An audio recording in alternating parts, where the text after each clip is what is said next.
Good morning बच्चों। आज हम प्रेजेंट इंडेफिनिट का इंटेरोगेटिव का फर्स्ट टाइप करेंगे।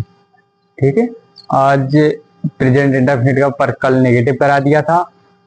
आज इंटेरोगेटिव का फर्स्ट टाइप। इंटेरोगेटिव सेंटेंस जो होते हैं उसके दो टाइप होते हैं, एक तो WH टाइप, एक यस नो टाइप। तो यस नो टाइप वाला करेंगे जिसको बाकी प्रारंभ में क्या शब्द होता है। आइए समझते हैं। इंटेरोगेटिव सेंटेंस यानी इसकी हिंदी होती है प्रश्न वाचक वाक्य। सेंटेंस हिंदी क्या होती है?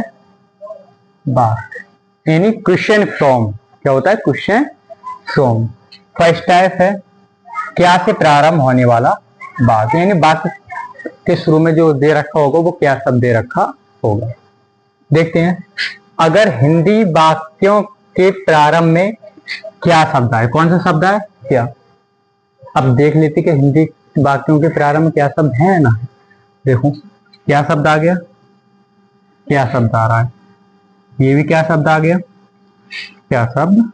ठीक है, इतना सब बच्चों को स्पष्ट समझ में आ गया कि हमारे हिंदी वाक्यों के शुरू में क्या शब्द आ रहा है। अब क्या करते हैं, क्या शब्द आए तो अंग्रेजी बनाते समय, यानी इन सेंटेंस की अंग्रेजी बनाते समय, इंग्लिश में ट्रांसलेशन करते समय क्या की अंग्रेजी नहीं लगाते हैं। तो क्या जो है उसकी अंग्रेजी क्या करते हैं, हम नहीं लगाते हैं। तो क्या की अंग्रेजी हम क्या करते हैं, वाट जो होती है वो नहीं लगाते, नहीं लगाएंगे। ठीक है, बल्कि कर्ता के अनुसार, यानी कर्ता ये है, कर्ता ये है, इसमें कर्ता ये है, कर्ता ये है, इन कार्य करने वालों को कर्ता कहते हैं, के अनुसार एक वचन है। अगर एक वचन है तो डज, अगर एक वचन होगा तो डज, तथा और बहुवचन है तो डू। अगर एक वचन हो रहा है तो डज का प्रयोग, एक वचन हो रहा है डज और बहुवचन हो तो डू का प्रयोग। वाक्य में कहां करेंगे, सबसे पहले करते हैं, यानी क्या की अंग्रेजी नहीं लगाएंगे, क्या के स्थान पर डू या डज को हम लिख देते हैं। ठीक है, आगे देखो फॉर्मूला है, एक नोट पॉइंट डाल रखा है मैंने।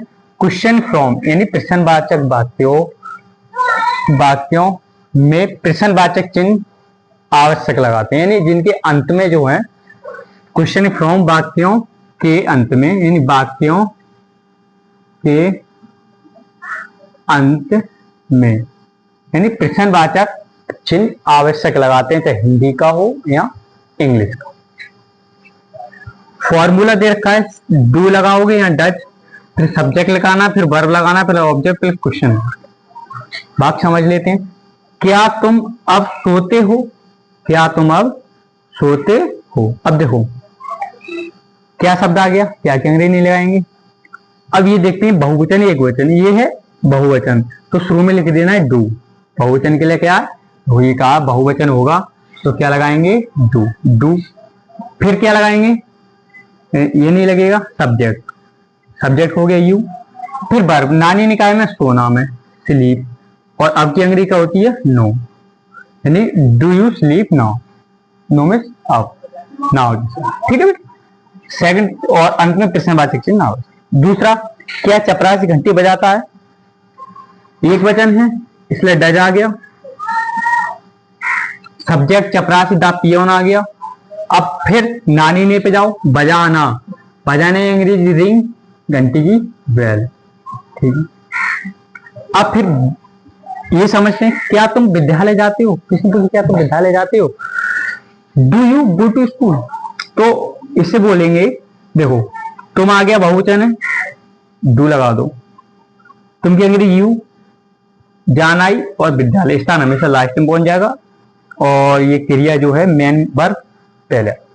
अब क्या वह अपना पाठ याद करता है, इसे समझना है। तो देखो वह की अंग्रेजी सी, लड़की है इसलिए वह की अंग्रेजी सी लगाइए, तो जाती है, और एक वचन है तो डज लगा दिया। याद करना की अंग्रेजी लर्न, क्या अपना पाठ, तो वह के साथ अपना क्या आएगी, हर, और पाठ की जैसा अंत में प्रश्नवाचक। आशा करता हूँ प्रत्येक बच्चे को अच्छे से समझ में आ गया होगा। जिसको कोई डाउट हो वो ग्रुप पे सेंड कर सकता है। बेटा होमवर्क प्लीज सब बच्चे पढ़ना स्टार्ट कर दो, और जरूर शेयर करो ग्रुप में, कोई डाउट हो उसको। ठीक है, करो सब बच्चे, और ये जो बोर्ड पे लिखा है उसे अपनी कॉपी में नोट करो। ठीक है, करो।